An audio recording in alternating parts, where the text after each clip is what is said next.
안녕하십니까. 비지가TV의 임성택입니다. 개인사업자 절세를 위한 운영 방법 두 번째 시간입니다. 일부 영상 내용에서 못다 드린 말씀을 계속해서 이어서 말씀드리도록 하겠습니다.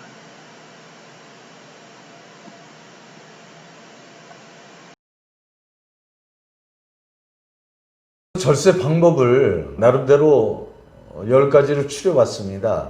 앞단락에서 설명을 드렸다시피 가장 중요한 부분은 법적 증빙 서류를 챙기는 부분입니다. 세금계산서, 계산서, 현금영수증, 신용카드 매출전표. 소득세뿐이 아니라 부가가치세도 절세가 가능해집니다. 대표자 명의, 그리고 또 직원 카드, 가족 명의 카드라도 사업 관련 지출이면 부가가치세, 소득세 공제가 가능해집니다. 또 중요한 부분입니다. 경조사 증빙을 남기시면 좋습니다. 거래처 또는 직원 경조사로 인한 증빙을 첨부해서 신청을 하면 좋습니다. 거래처는 접대비로 처리가 되고요. 직원은 복리후생비로 처리가 돼서 손금 산입이 가능해집니다. 건당 20만 원이 한도입니다. 작년까지만 해도 1,200만 원의 접대비 한도가 있었는데요. 금년 들어서는 코로나의 영향으로 인해서 정부에서 3,600만 원까지 상향 조정을 해줬습니다. 여기에는 청첩장, 그리고 부고장은 문자나 카톡으로 오죠. 이런 부분도 다 출력을 하면 다 인정을 받습니다. 이것을 많이 증빙을 수집할수록 좋은 거죠. 예를 들어서 세금을 한 4천만 원 낸다고 가정했을 때 이 접대비 한도가 3,600만 원이니까 공제하고 이 접대비를 잘 활용하게 된다면 3,600만 원까지 자료가 있다라고 한다면은 세금 내실 게 없죠. 이런 개념으로 보시게 되면 됩니다. 인테리어 세금계산서를 받아라. 앞단락에서 설명을 드렸죠. 사업청이 사업장 인테리어 공사 시에 세금계산서 반드시 받으셔야 됩니다. 공사업체가 견적서를 낼 때 보통 부가세 별도라는 단서조항을 답니다. 부가가치세를 더 내시더라도 세금계산서를 발행을 받아야만 비용으로 처리를 받습니다. 그리고 사업 관련 이자를 비용 처리하라. 자금을 차용하고 이자를 지급한 해당 이자 비용을 비용 처리하셔야 됩니다. 금융기관은 문제가 되지 않죠. 증빙은 다 끊을 수가 있으니까요. 지인이나 다른 개인으로부터 대여한 경우 지급하는 이자 소득에 대한 거 27.5%를 원천징수하여 다음 달 10일까지 신고 납부를 하시게 되면 이것도 비용 처리가 가능합니다. 가족에게 제대로 급여를 지급하라. 앞단락에도 설명을 드렸죠. 그래서 생략하도록 하겠습니다. 미수금은 대손 상각비 처리를 하라. 거래처로부터 받지 못했거나 예상된다고 해도 모두 대손 상각으로 처리되는 건 아닙니다. 여기는 파산법에 의한 파산, 민사소송법에 의한 강제 집행, 상법상 소멸시효가 완성됐을 경우 폐수불능으로 인정되어야 관련 서류 확보를 하신 다음에 인정을 받게 됩니다. 발생이 됐을 경우에는 반드시 대손상각비로 처리를 해서 세금 절세 효과를 보시는 게 좋으실 것 같습니다. 자동차는 리스나 렌탈보다는 구입하라 라고 권장을 하고 있습니다. 구입 시에 세금계산서를 발급받는 건 물론이고 이것이 계속 5년에 걸쳐 감가상각을 통해서 비용 처리를 하게 됩니다.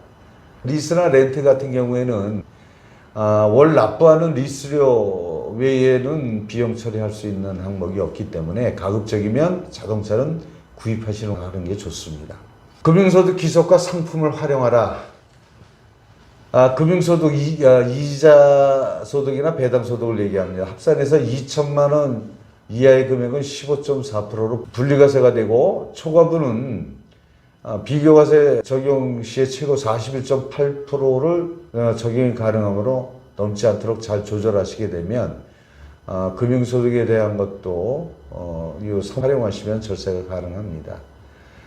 사업자 명의로 고민하라. 단독 사업자로 할 건지 공동사업자로 할 건지. 공동사업자로 하시는 경우에는 과세 표준 구간이 낮아져서 절세가 가능하기 때문에 검토해 보실 필요가 있으시겠습니다. 마지막으로 매출이 높다면 법인 전환을 고려하라. 법인 전환에 대한 거는 부차적으로 내용을 한번 구성해서 구체적인 설명을 드리도록 하겠습니다. 개인사업자 세무조사 대응 방안에 대한 내용을 잠깐 좀 짚어보겠습니다. 세무조사 종류는 정기세무조사가 있고 특별세무조사가 있는데요.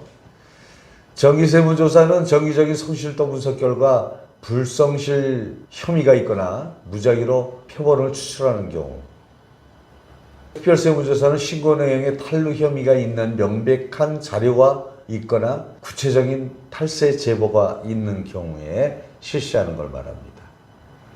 성실도 분석은 어떻게 하느냐? 종합소득세 신고 시에 불성실한 사업소득세 신고가 의심되는 사업자를 선별해서 미리 K유형이라고 선정해서 통보를 합니다. 그럼 준비하셔야 될 사항들이 있습니다. 세무당국에서 분석을 하는 내용 중에 대표님들께서도 자가진단을 해보시는 게 좋으실 것 같습니다. 배우자 직계존비속 등 가족에게 지급한 인건비 비중이 높을 때 일단 징후 여부가 판단이 되게 됩니다. 접대성 경비, 가족에게 지출한 비용으로 의심되는 금액이 복리후생비로 계산된 것, 이게 의심될 때 고려를 해보셔야 됩니다.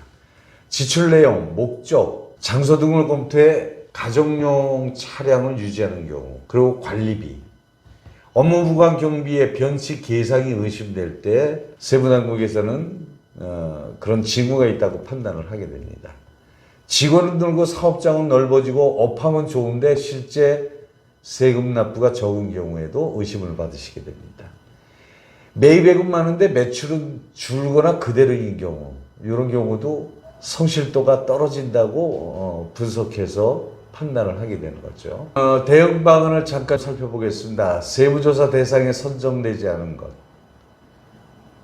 성실도 분석에서 선별되지 말아야 합니다. 발생한 모든 비용을 집계한 후에 매출액, 사업 규모 대비 적정한 사업소득세 납부하는 것이 타당합니다. 과세당국은 해당 업종에 대한 매출 원가율, 판매 관리 비율 이미 파악하고 있기 때문에요. 어느 정도 사업소득세가 산출될지는 미리 예상을 합니다. 무조건 세금 적게 내는 것이 가능한 일은 아닙니다.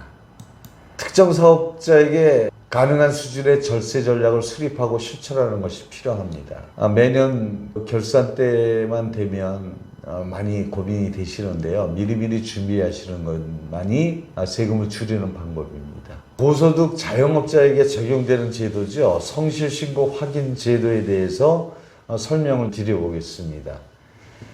이 제도는요, 매출 수익금이 되겠죠. 업종별로 일정 규모 이상인 개인사업자가 종합소득세를 신고할 때 장부 기장 내용이 정확한지 여부 세무사 등에게 확인받은 후에 신고하는 제도를 말합니다. 성실신고 확인 제도를 적용받게 되면 공인회계사나 세무사가 수입 금액, 필요 경비에 의한 적격 증빙 구비 여부 등을 확인하기에 탈세가 쉽지가 않습니다.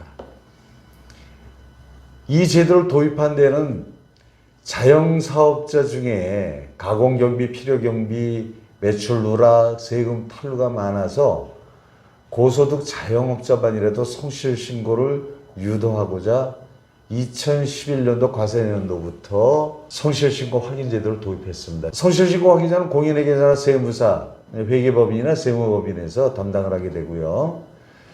확인 내용으로 보면 수익금액의 내역, 매출 증빙, 원천징수 내역 등을 검토하게 되고요. 필요경비는 건당 3만 원 초과 거래에 신용카드 등 적격 증빙, 수취 여부, 급여 지급 현황, 배우자 직계 존비속과의 거래, 배우자 등에게 지급한 인건비 내역, 차량 소유 현황, 이런 부분을 검토하게 됩니다. 또한 사업용 계좌 사용 현황도 검토를 하게 됩니다. 재화 용역 거래, 인건비, 임차료 지급 등을 주의 깊게 보고 있습니다. 성실신고 확인 시의 소득세는 금년도 결산된 내용을 내년도 5월 1일에서 6월 말까지 신고하고 납부하게 돼 있으십니다. 성실신고 확인 대상 기준은 업종별로 차이가 있습니다. 부동산 임대업, 교육서비스업, 보건업, 기타 개인서비스업 2017년도에는 연 5억 원, 2018년도에도 그대로 연 5억 원 기준입니다. 매출이 넘어가게 되면 성실신고 확인 대상자로 선정이 되게 됩니다. 대표적인 이 업종 중에 제조업, 음식, 숙박업 2017년은 연 10억 원이었는데 2018년부터는 7억 5천 원으로 낮아졌습니다. 농업, 임업, 광업, 도소매업 2017년도까지는 연 20억이었는데 2018년도부터는 연 15억 원으로 낮아졌기 때문에 대상자가 많이 생겨나실 것 같은데 성실신고 시의 혜택사항은 어떤 게 있냐면요. 성실신고 확인 비용의 60%, 120만 원 한도입니다. 세액공제가 되면 의료비, 교육비에 대해서도 세액공제가 됩니다. 성실신고 확인 대상자가 이를 어길 경우에는 5%의 가산세가 부과되고 세무조사 대상으로 선정될 가능성이 아주 높아집니다. 여기에 대해서 대응 전략이라고 하는 것은 개인사업자의 매출이 일정 규모를 넘어서게 되면 법인으로 전환하는 것, 관리 및 절세 차원에서 유리한 경우가 많기 때문에 고려를 해보시는 게 좋겠고요. 무조건 유리한 것만은 아닙니다. 그러나 사업소득세 절세 방안으로 강구하실 필요가 있기 때문에 제가 권해드리는 겁니다. 고소득자에 적용되는 시스템인데요. PCI 시스템이라고 소득 지출 분석 시스템입니다. 국세청에서 보유하고 있는 과세 정보자를 체계적으로 통합 관리하고 일정 기간 신고 소득과 재산 증가분 그리고 소비 지출액을 비교 분석하는 시스템입니다.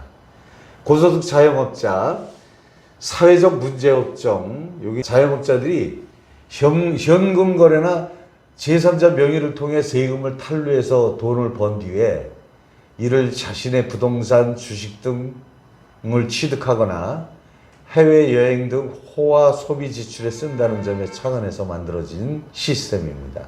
시스템 모델을 설명드리겠습니다. 재산 증가액과 소비 지출액이 더해지게 됩니다. 재산 증가액은 부동산 구입하는 거, 주식 취득하는 거, 그리고 각종 회원권, 그리고 소비 지출액은 해외 체류비, 여기엔 자녀의 유학 비용까지 다 포함이 됩니다. 신용카드 쓴 거, 현금 영수증 사용된 거, 두 항목을 더해져서 신고소득 금액을 빼게 되면 탈루 혐의 금액이 나오게 됩니다. 그럼 금액을 넣어서 좀 설명을 드리면 상가 건물 28억 원을 주고 사셨어요.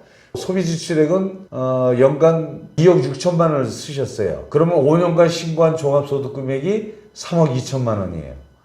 그러면 탈루 혐의 추정액이 27억 4천만 원이 된다는 얘기죠. 그러면 이 국세청은 27억 4천만 원이라는 수치를 가지고 세무조사를 나오게 되는 거죠. 그래서 대부분의 세무조사는 이 PCI 시스템에서 자동으로 걸러지게 됩니다. 국세청에서는 PCI 분석 시스템으로 취약업종과 호황업종의 세원 관리를 하게 됩니다. 그래서 기업주의 법인 자금을 사적으로 사용하는 걸 추적하게 되고요. 고액 자산 취득 시에 자금 출처 관리, 그리고 고액 체납자 관리에 활용하고 있는 실정입니다. 개인기업과 법인기업의 차이와 장단점을 짚어드리겠습니다. 법률적인 차이는 사업자 등록이고 법인기업이고 법인을 설립하는 거고 이런 차이가 있고, 이윤 배분은 개인기업은 발생과 동시에 기업주 소유가 되지만 법인기업은 배당 절차를 통해 주주에게 기속이 됩니다. 책임법인은 개인기업은 무한 책임입니다. 대표님이 모든 책임을 끝까지 지셔야 된다는 얘기. 법인기업 같은 경우는 대표이사는 회사 운영 관련에 대한 책임만 집니다. 주주는 주금 납입 한도 내에서 책임을 지게 됩니다.